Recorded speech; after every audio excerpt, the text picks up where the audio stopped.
Okay, today Net Ionics. It's the second time we visited with Net Ionics.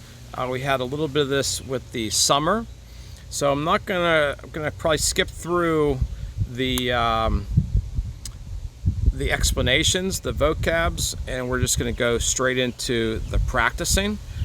You can certainly slow this down and revisit these vocabs and explanations as needed.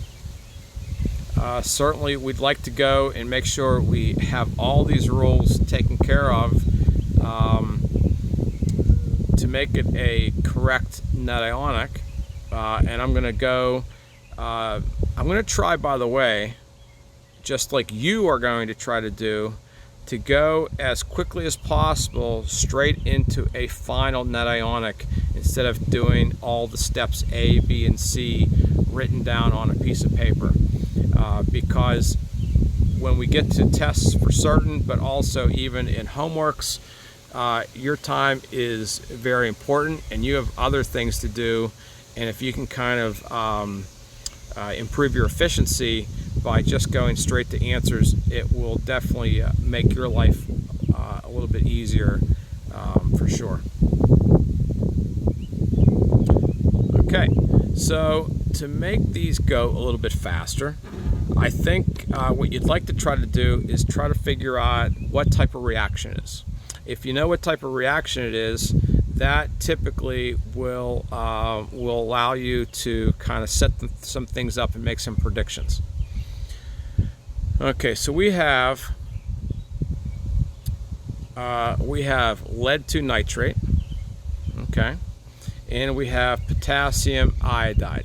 I think this is like AB plus CD. I'm not going to do this throughout this whole process, but this is my thought process in my head to try to get these correct and make them a little bit faster.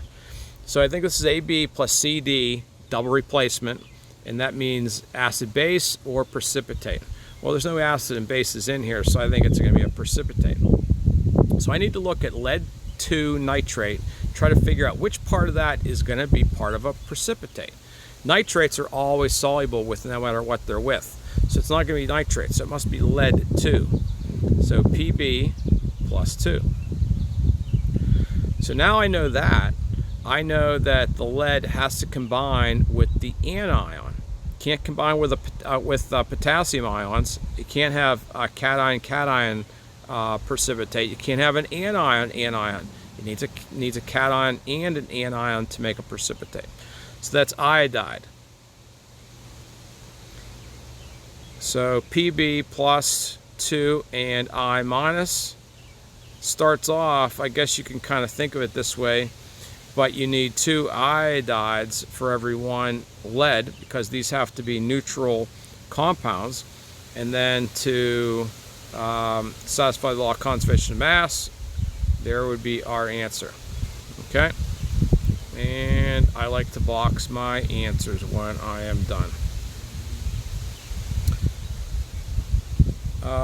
Barium chloride and sodium carbonate. I think it's the same setup as before.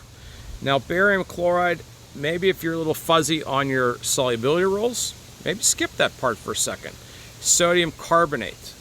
Sodium is soluble with everything, so it's not going to be part of a precipitate, but carbonate will.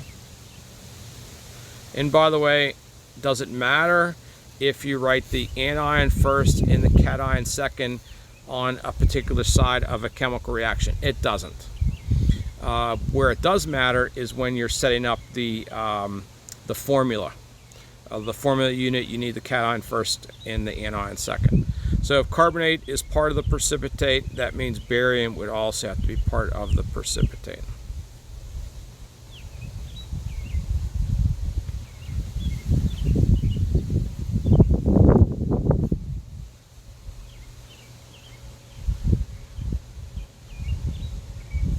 Oops.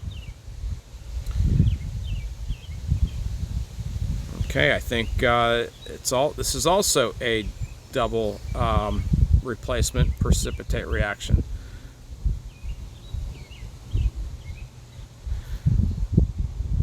So if you haven't figured this out yet, I think it should be on the radar. You have to be very good at knowing your ion charges. Periodic table can help you out some. It doesn't help you out entirely with the metal ions, with transition metal ions. And then you have to know your polyatomic ions, along with solubility rules.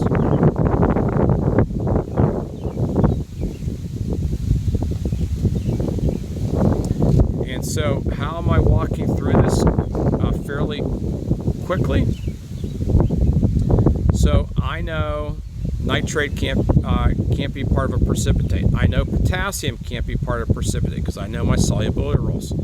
So that lent me towards Ag plus and OH minus. Another one that's also going to be the same as before, it's going to be a double replacement. So phosphate, calcium. So it's going to require a number of ions here to make that. And you can do something called that I teach in my first year chem class called the drop down method. You take the two of the 2 of calcium, drop it down to phosphate, take the -3, the 3 of phosphate, and drop it down to calcium. And again, I think that it's a good idea to box your answers that way that whoever it is that's grading knows what to grade. And if you put something else in that box, it's going to get graded. And you might have noticed I didn't add any solid, liquid, gas, aqueous, not required. Not required. Precipitate reactions, examples from the real world. I'm guessing this is going to be another precipitate reaction. Dissolved calcium ions react with dissolved carbonate ions. And in the Pittsburgh area, this is a very common reaction. Whoops. If you would go look at your faucets, you'll see a white crusty material, and it's amongst other things calcium carbonate. Move that up a little bit. And by the way, we call that, along with the other chemicals, but this is the most common one, the calcium carbonate, we call that scale. And I would not recommend trying this at your house. I wouldn't go get some hydrochloric acid and attempt to do this, but we certainly can do it on a piece of paper here. So let's give this a shot here. Calcium carbonate. So calcium carbonate, by the way, whoops, that's calcium oxide. Calcium carbonate is insoluble, so we are not allowed to break it up into ions. Reacted with hydrochloric acid. Hydrochloric acid is a strong acid. So yes, it's HCl, but HCl completely dissociates into those two things. So what part are we going to be using, the H plus or the Cl minus? We are going to be using the H plus. How do I know that? Well, I've done more of these than you have, but I looked at the previous section, and it was a typical reaction. If you have carbonates plus acids, they will make water, they'll make carbon dioxide, and they might have things left over. What would be left over? Well, the H positive reacts with the carbonate, so we didn't say anything about the calcium. We have calcium left over. I don't think that's balanced, but if you put a 2 here, it's balanced. How did I do that so quickly? Well, probably a couple tricks, but the easiest thing to think about is balancing the charges. So over here, calcium has a +2 charge, so this entire right side is a +2 charge. And then after I've put this 2 with H plus, the left-hand side all has a +2 charge.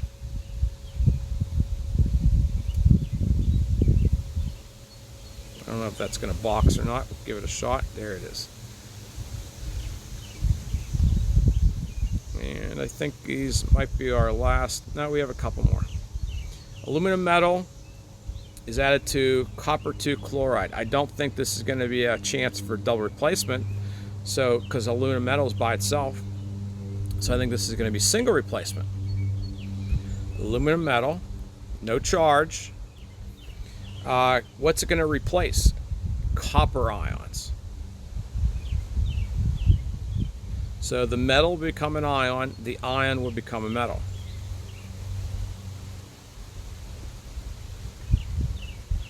And that looks like that's balanced, doesn't it? One aluminum on the left, one aluminum on the right, one copper on the left, one copper on the right. But it's far from balanced. The charges have to balance. So if we put a 3 there and a 2 there, now the charges balance. But I think I screwed up the atoms now. I have 3 coppers on the left, so I need 3 coppers on the right. I have 2 aluminums on the right, so now I need 2 on the left.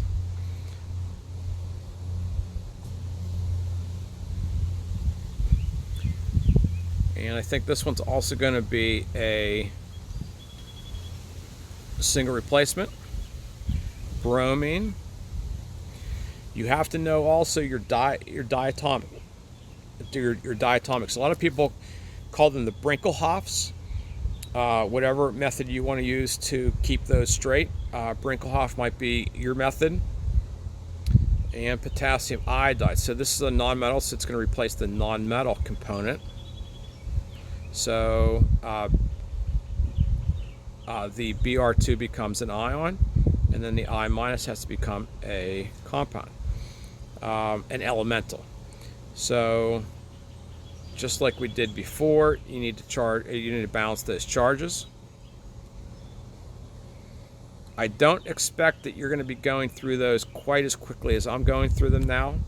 It should take you a little bit longer, but quickly. In a week, you should be able to do them pretty much the same speed I'm doing them now. And I think these might be our last ones here. Yeah. Nitric acid is neutralized. So it's already telling you, this question's already stating that this is a neutralization reaction. So nitric acid is a strong acid. So it's either going to be the H positive part or the NO3 minus part. Since this is neutralization, it's going to be the acid part. And then we have potassium hydroxide, which is also a strong electrolyte, strong base. So the potassium and the nitrate are spectator ions, and we'll be left with H2O. So it turns out that any strong acid and strong base neutralization reaction always gives you the exact same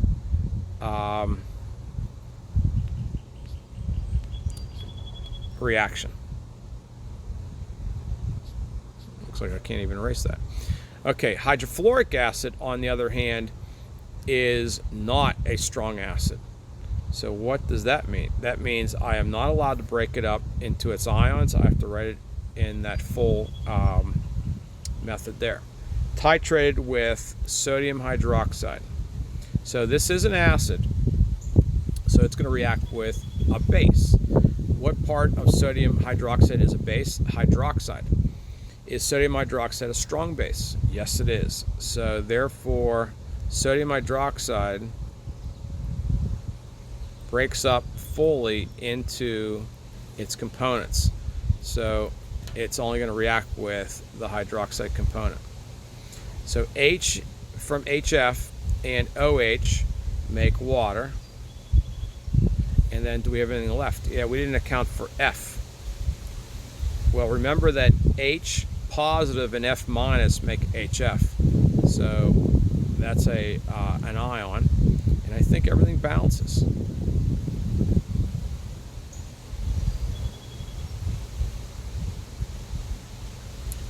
Hydrogen peroxide is decomposed. So again, often these will, not always, kind of clue you in about what kind of chemical reaction this is. So you have to know that hydrogen peroxide, by the way, let's start off with peroxide. Peroxide is a polyatomic ion. It has a -2 charge, and there's 2 oxygens. So that means that you would need to have 2 hydrogens. Decomposed. Okay, and I said if you have a chance to make water, you typically will. So I think we have the H's and O's to make water, so let's make water. What else is left? Well, O is left, but we're never allowed to write O. O is a diatomic. So that means that's not balanced, and now that is balanced. So will you go through a little bit of a learning process with these? For sure.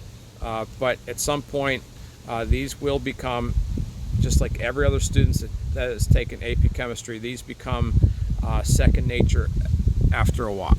So definitely practice is important. If you don't get it the first time, you might have to practice it a second time. It might take a series of times for you to be able to get these. But you have to be able to kind of do these fairly quickly, because these won't be the problem typically. These are to get you to the problem. Okay, so I think that's it for today.